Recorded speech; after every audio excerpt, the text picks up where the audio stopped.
Fala, meus amores, tudo bem? Sejam muito bem-vindos ao mundo de muitas possibilidades da inteligência artificial.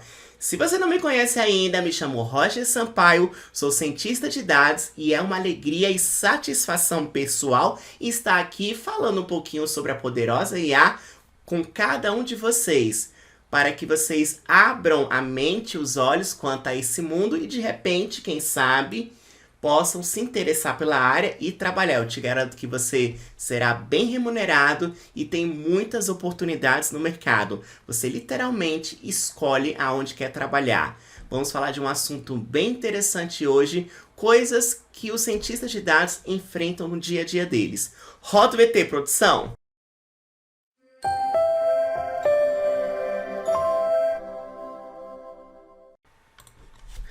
Antes da gente começar de fato essa aula, deixe-me saber que eu gero valor para você.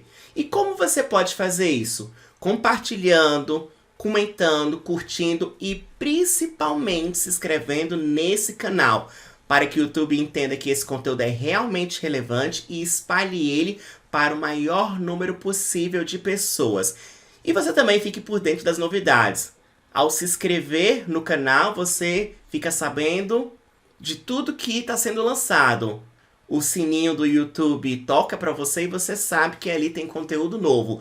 Hoje nós iremos iniciar uma nova série chamada de Fogo no Parquinho, que são problemas que um cientista de dados passa no dia a dia. Você pode ter certeza. Se você decidir trabalhar como cientista de dados, você vai encontrar esses problemas. Não somente cientistas de dados, mas como, por exemplo, engenheiros, analista de dados também.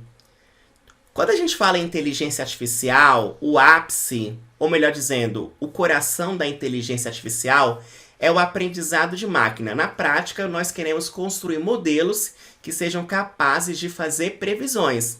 Ou melhor dizendo, eles descobrem um padrão com dados históricos e com isso eles conseguem fazer inferências para dados futuros. Então você pode construir, por exemplo, um modelo que, dado os dados clínicos de um determinado paciente, calcula a probabilidade dele ter diabetes ou não. Ou então, construir um modelo matemático, um modelo de aprendizado de máquina, que calcula a probabilidade daquela pessoa ser caloteira. E com isso, o banco não cedeu crédito. Entende o quão poderoso é isso? Para chegar no modelo, existe um processo que precisa ser seguido. A modelagem, ela é apenas 10% do processo. Eu diria, no máximo 20%. 80% do seu tempo, você vai estar literalmente na preparação dos dados para entregar para o modelo. Afinal, se você não fizer uma boa preparação, o modelo não é mágico, né? Ele não vai conseguir encontrar padrão. Se você entregar lixo para o modelo, ele vai te devolver lixo. Se você entregar cocô, ele vai te devolver cocô. Agora, se você entregar uma informação trabalhada, aí sim, se tiver um padrão lá dentro, ele consegue te entregar ouro.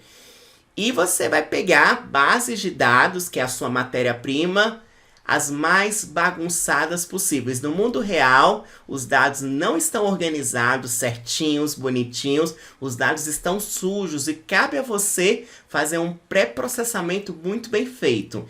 Então, nesse vídeo, nós iremos falar de um problema bastante comum nas bases de dados, chamado valores ausentes. Também você pode traduzir como miss em inglês. E você precisa tratá-los.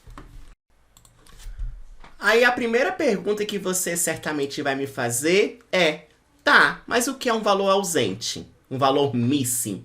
Um valor ausente ou missing nada mais é do que um valor desconhecido. É um valor que literalmente ele não está presente ali na base. Seja porque realmente durante a coleta desses dados não existia aquele valor, ou então aconteceu algum erro que impediu com que aquele valor estivesse ali. Para o nosso vídeo, a nossa aula ficar mais interessante, hoje nós iremos trabalhar com uma base de dados chamada Pokémon. Tá aqui ela, Pokémon CSV, que literalmente contém dados sobre os Pokémons. O famoso desenho que certamente fez parte da sua infância. Pikachu, quem não conhece? E aqui tem algumas informações interessantes, tá no formato CSV.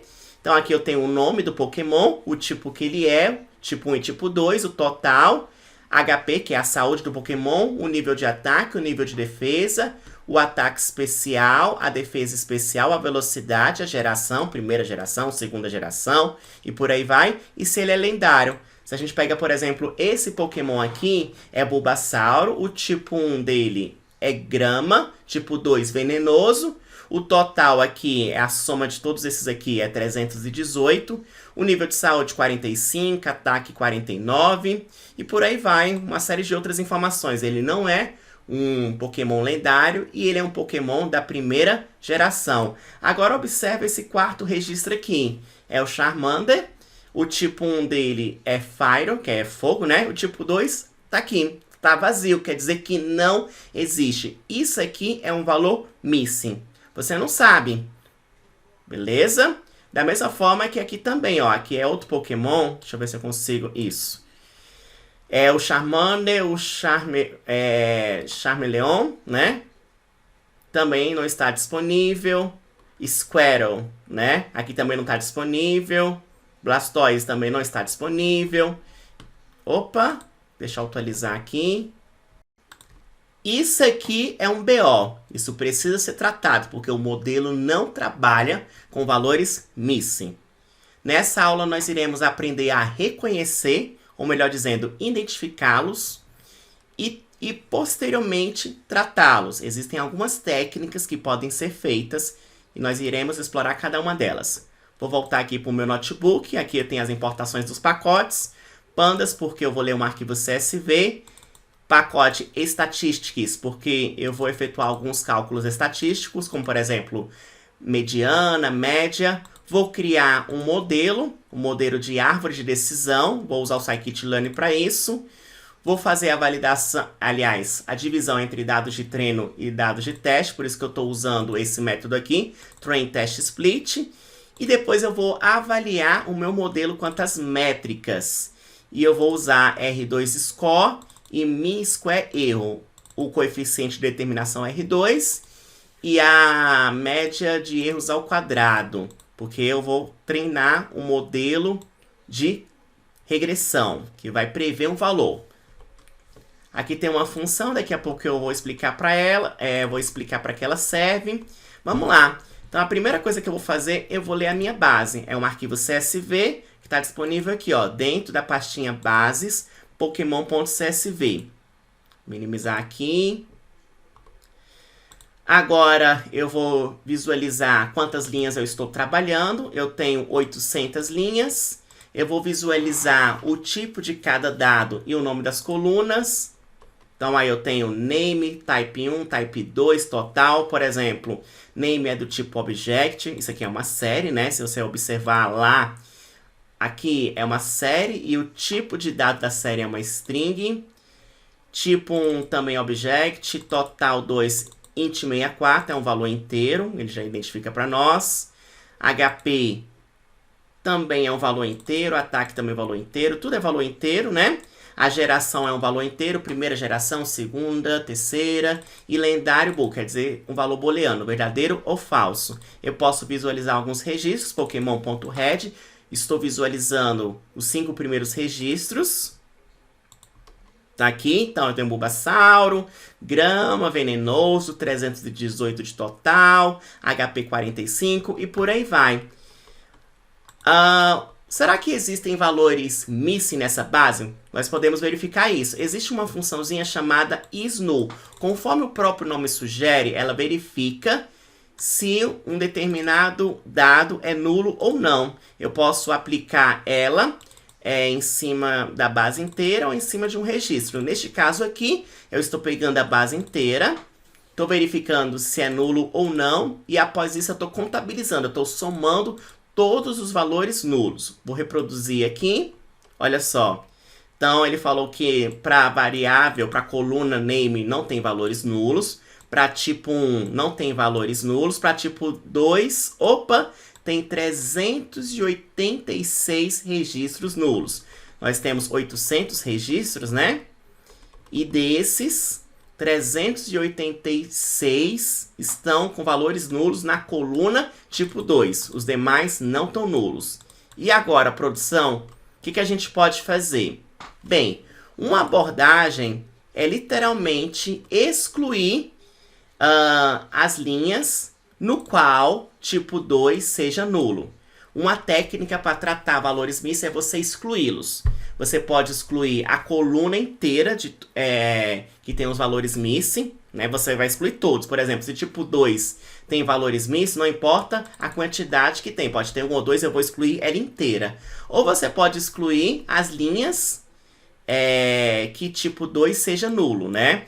Mas perceba que quando eu faço a exclusão das linhas em que tipo 2 seja nulo, eu vou perder essa linha, né? Eu estou sacrificando uma linha inteira porque um determinado elemento dela, uma determinada coluna, está nula. Beleza? Então, isso é uma possibilidade. Então, o que vai acontecer? Eu vou excluir 386 linhas do meu data frame, né? De 800, vai reduzir essa quantidade aqui. Então, essa é a primeira sacada, essa é a primeira estratégia, você excluir esses valores nulos. Fazendo uma continha aqui rapidinho, eu vou ficar com 414 registros. Para excluir os valores nulos, eu posso usar um método chamado dropInA. Pokémons.dropInA, e aqui você vai dizer se você vai excluir por linha ou por coluna. Quando for a linha, você pode colocar 0 ou pode colocar a palavra reservada index. Quando for coluna, você pode colocar 1 ou columns. Neste caso, eu vou excluir todas as linhas, né, que sejam nulas. No caso, tipo 2. E vou guardar dentro de Pokémon. Vamos executar. Agora eu vou contabilizar novamente os valores nulos. Perceba que não tem mais. Tipo 2 estava com 300 e pouquinho, né? 386. Não tem mais. Mas vamos visualizar quantos registros eu tenho agora. Agora eu tenho 414. Agora eu vou treinar um modelo. Vai ser um modelo de regressão que a gente vai prever o HP, a saúde do Pokémon. Então, o primeiro passo é dividir, dizer quem vai ser as features e quem vai ser a label. As features vai ser todas as colunas, exceto o name e HP. Name não faz sentido, né? Porque é uma chave única. Cada Pokémon tem seu name. Não faz sentido você usar isso como feature. E HP, porque é a própria label, né? Se tiver nas features, o modelo é esperto, ele vai dar 100%. Isso não pode acontecer, beleza? Estou excluindo essas colunas aqui. Perceba que agora eu estou dizendo que o eixo aqui é 1. O eixo 1 quer dizer que é coluna. E estou guardando dentro da variável chamada features de x. E aqui eu estou criando o label de y, que é apenas HP. Eu vou executar essa célula aqui. Vou visualizar features de x, que é um data frame com todas as features, exceto name HP. Olha aí, tipo 1, tipo 2, o total, ataque, papapá. HP não está presente, ok? E vamos visualizar a label, que é o que a gente quer prever. Aí os valores da label, 45, 60, 80, beleza? Eu preciso tratar algumas variáveis categóricas, porque aqui, por exemplo, ó, tipo 1 é categórica, tipo 2 é categórica, beleza? Então eu preciso tratar esses valores aqui. O modelo não trabalha com variáveis categóricas, você precisa aplicar uma técnica. Pode ser, por exemplo, One Hot Code, que é a que eu vou fazer. A técnica One Hot Code, que vai pegar essas variáveis categóricas e transformar em variáveis numéricas. Vai representar as variáveis categóricas através de números. Existem outras técnicas também, mas eu não vou entrar em detalhes, porque este não é o escopo dessa aula. Vai ter uma aula só para falar disso. Então, para transformar em One Hot Code, para aplicar essa técnica, eu posso usar o método getDumps, do próprio Python. Aliás, do próprio Pandas. E aqui eu vou passar o meu conjunto, né? Features de x, e vou guardar novamente features de x. Tá aí. Total, ataque, papapá, papapá, ó. Tipo 1 DAC, 0. Tipo 2 Ghost, 0. Beleza? Ele cria, para cada tipo, né? Ele cria uma coluna. E a coluna que tem a informação, ele coloca 1. Pesquise melhor sobre esse método que você vai entender. Tá aí. Perceba que agora vai aumentar bastante o número de colunas. Antigamente eu tinha 11 colunas, agora eu vou ter quantas? Eu vou ter 43, justamente por causa da técnica One Hot Code. Agora o próximo passo é dividir os dados entre treino e teste. Para isso eu vou usar a função train test split. Vou passar as features, vou passar a label. Para teste eu vou colocar uma proporção de 20%. Vou colocar uma semente para reproduzir sempre os mesmos resultados. E vou retornar, né, em uma série de conjuntos de data frames. Aqui são os dados de X de treino, X de teste, Y de treino, Y de teste. Vou visualizar a distribuição desses dados, quanto eu tenho ao total, quanto foi para treinamento e quantas amostras foram para testes. Perceba que tem 414 ao total. Para treinamento colocamos 331 e para teste 83. E agora vem o treinamento do algoritmo. Agora eu vou treinar o modelo. Vou utilizar um modelo de árvore de decisão. Como eu estou trabalhando com regressão, eu vou utilizar Decision Tree Regression. Vou colocar uma semente para reproduzir sempre os mesmos resultados. Está aqui, vou treinar, treinei. Vou efetuar as previsões em cima de dados que o modelo ainda não conhece. Por isso que eu estou passando aqui X de teste e guardando em previsões. E agora eu vou calcular duas métricas para ficar mais fácil didaticamente falando, que é o R2 e a média de erros ao quadrado. O R2 eu espero que seja o mais alto possível, enquanto mais próximo de 1, melhor ainda. E essa aqui, média de erros ao quadrado, eu espero que seja a menor possível, porque significa literalmente os erros do modelo. Não vou entrar em detalhes das métricas. Se você quiser saber mais detalhes de como funciona cada uma dessas métricas, o que são essas métricas, eu vou deixar na descrição desse vídeo um post que eu falo detalhadamente sobre isso, mas esse não é o contexto dessa aula. Vamos reproduzir aqui, efetuar as previsões e reproduzir aqui. O R2 deu menos 0,9 e a média de erro deu 537. Beleza? 535. Agora, será que tem como a gente melhorar os resultados? É o que a gente vai fazer, é a nossa missão. Uma das formas de melhorar o resultado é trabalhando de outra maneira com os valores missing. Outra técnica que a gente pode fazer, a primeira técnica é você excluir os valores missing. Outra técnica é fazer a imputação desses valores missing. O que é imputação? Fazer a substituição desses valores missing por algo. Pode ser qualquer valor. Pode ser uma média, uma mediana, pode ser um valor específico. Enfim, ao invés de excluir, você mantém. É o que eu vou fazer agora. Porque olha só o que eu fiz. Eu excluí a coluna type, na verdade, excluí todas as linhas que tinham type 2 nula. Eu excluí quase 400 linhas. Eu tinha 800 linhas, então foram muitos registros. Isso é ruim, porque a gente pressupõe que quanto mais registros tiver, melhor será para o modelo aprender. Se tem poucos dados, como é que ele vai conseguir encontrar um padrão? Beleza? Então, acompanhe o raciocínio. Aqui eu vou ler a base de dados. Pokémon, eu vou ler ela novamente, porque eu preciso fazer todo o reprocessamento novamente. E aqui, toda vez que tiver valores desconhecidos, né, valores nulos, lá em type 2, conforme a gente viu, eu vou substituir por uma string chamada desconhecido. Vou usar o método fillNA para isso. Pokémons, fillNA, toda vez que ele encontrar valor nulo lá, ao invés de excluir, eu vou colocar desconhecido. Beleza? E aqui eu vou visualizar quantos valores nulos eu tenho após a substituição deles pela palavra desconhecido.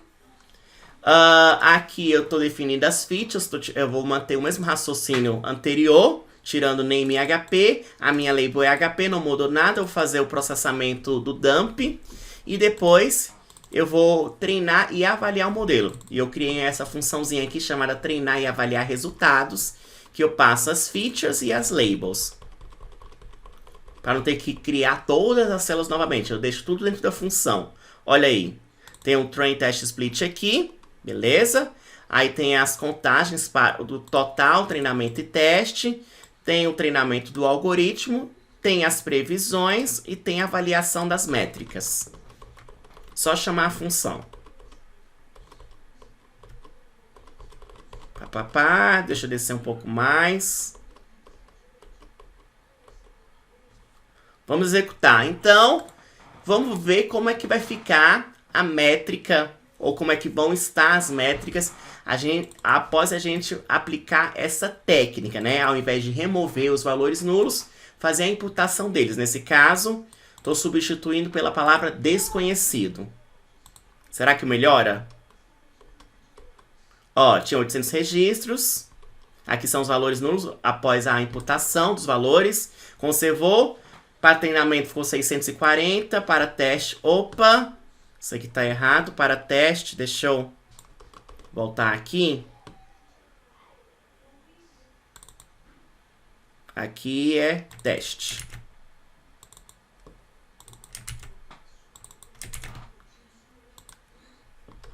Voltar lá.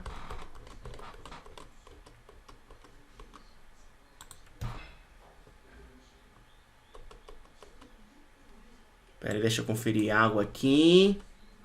A semente, beleza, porque senão vai dar resultados diferentes toda vez. Beleza, vamos lá. Agora tá certinho.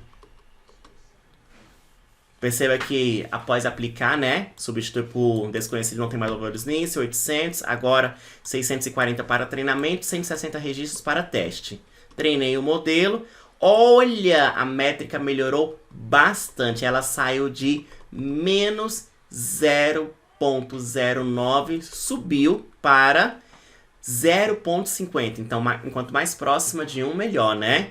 E a média de erros ao quadrado, que estava 535, reduziu. Excelente. Então, só esse ajuste, olha o quanto que fez diferença no modelo. Então, concorda? Você é livre para fazer o que você quiser, mas você concorda que ao excluir os valores nulos, excluir todas as linhas que tivessem valores nulos em qualquer uma de suas colunas, eu perdi muitos registros? Então não foi uma boa estratégia. Essa estratégia aqui foi melhor porque melhorou as métricas. Agora eu vou provocar mais valores missing de propósito na minha base de dados e iremos fazer a imputação desses valores pela média e depois pela mediana. E vamos comparar os resultados para saber se é uma boa estratégia ou não. Não existe certo e errado aqui. A ciência de dados, a modelagem em si, ela envolve experimentação. Você precisa aplicar a técnica, rodar um modelo e avaliar as métricas, sempre assim. Em alguns casos vai ser melhor você remover os valores nulos, outros casos vai ser melhor você substituir eles por outro valor, fazer a imputação. Não existe uma receita de bolo, não existe uma regra. Cada problema é uma abordagem diferente, você precisa experimentar e tirar suas próprias conclusões. Nós vimos que para essa base de dados aqui, para os dados que eu tinha, eliminar os valores nulos não foi uma boa estratégia. Olha só o que eu vou fazer. Eu vou, lá o tipo 2, eu vou substituir ele por desconhecido. Eu vou fazer o fio NA, conforme eu tinha comentado. Vou obter a média da variável HP e da variável total. Para isso eu posso usar o pacote Statistic. Eu apelidei ele com LSST, st.min, para calcular a média. Estou guardando dentro da variável chamada média HP. E estou criando outra variável para guardar a média da variável total, st.min, total, beleza? Vou mostrar aqui na tela. Agora eu vou simular mais valores nulos. Eu vou, de forma intencional, colocar valores nulos no meu data frame. Vou fazer isso 8 vezes. Do registro 0 até o registro de número 79 vai estar com valores nulos. Aonde? Em HP e total. Beleza? Vou colocar valores nulos aqui. Aí eu vou mostrar antes da imputação dos valores, printando, né? Fazendo aquela contagem. E eu vou substituir os valores nulos do HP, que eu coloquei aqui em cima, pela média. Da mesma forma que os valores nulos que estão presentes na variável total. Vou substituir pela média. Então, os valores nulos de HP vão ser substituídos pela média HP e os valores nulos de total vão ser substituídos pela média total. Beleza? Aí aqui eu vou definir as fichas, x e y, não mudou nada. Aqui eu vou mostrar, depois da imputação de valores, aquela contagem. Vou fazer o dump e depois eu vou treinar e avaliar os modelos. Então, olha só o que eu estou fazendo. Aqui eu estou conservando, né? Eu estou substituindo os valores nulos por a palavra desconhecido. Eu coloquei de forma intencional valores nulos, 80 valores nulos para HP e total, e substituí eles pela média. Toda vez que encontrar um valor nulo, ele vai substituir pela média. Encontrou um valor nulo em HP, substitui pela média de HP. Encontrou um valor nulo total, substitui pela média de total. Beleza? Será que isso vai fazer diferença no modelo? Vamos rodar essa célula aqui. Então, aqui foi antes, né?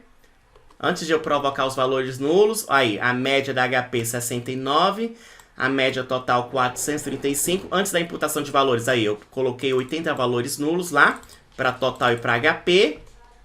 E depois que eu substituí eles pela média, né? Aí eu verifiquei a contagem dos valores nulos. Agora não tem mais nenhum valor nulo. Agora que eu preservei, né, a amostra, 640 para treinamento, 160 para teste.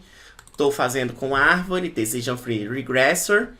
Agora o R2 está 0,47 e a média de erros ao quadrado 356. Perceba que o R2 ele caiu, né? Antigamente estava... Quanto estava lá em cima?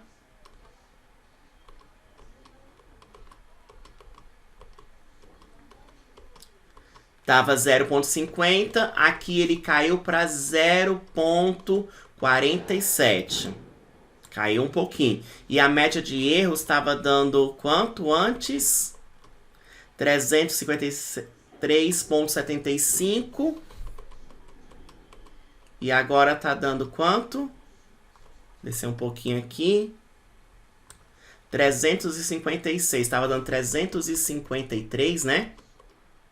Ou seja, aumentou, piorou o desempenho. Mas é porque eu provoquei, de forma intencional, né? Valores nulos e substituir pela média. Mas suponha que você tenha esse problema na sua base de dados, que esses 80 valores aqui estejam nulos. Será que é melhor substituir pela média ou pela mediana? Pela média nós tivemos esse resultado. E se eu, ao invés de substituir pela média, eu substituir pela mediana? Será que vai fazer diferença ou não? Vamos testar, vamos experimentar. Agora eu vou manter o mesmo raciocínio, né? Só que eu vou substituir pela mediana. Então, olha só. Vou ler novamente a base de dados. Vou fazer com que os valores missing lá de tipo 2 fiquem desconhecidos. E ao invés de trabalhar com a média aritmética, pegando a mediana. Beleza? Vou provocar os 80 valores nulos novamente. Para HP e para total. E na hora que eu vou fazer a substituição usando o método FillNA, eu vou usar a mediana e não a média. Suponha que essa situação seja real. Será que é melhor substituir com a média ou com a mediana? Vamos fazer o teste agora, né? Com a média nós tivemos aqueles resultados. E se eu substituir pela mediana? Vamos ver? Aqui eu mantive o mesmo raciocínio, as features. Estou contabilizando novamente, estou fazendo dump e estou treinando e avaliando o modelo. Vamos lá. Então, olha só, antes, né, fazendo a contagem não tinha valores nulos. Aqui tá, né, nem a média, né, eu tô chamando de mediana. Vamos corrigir isso aqui.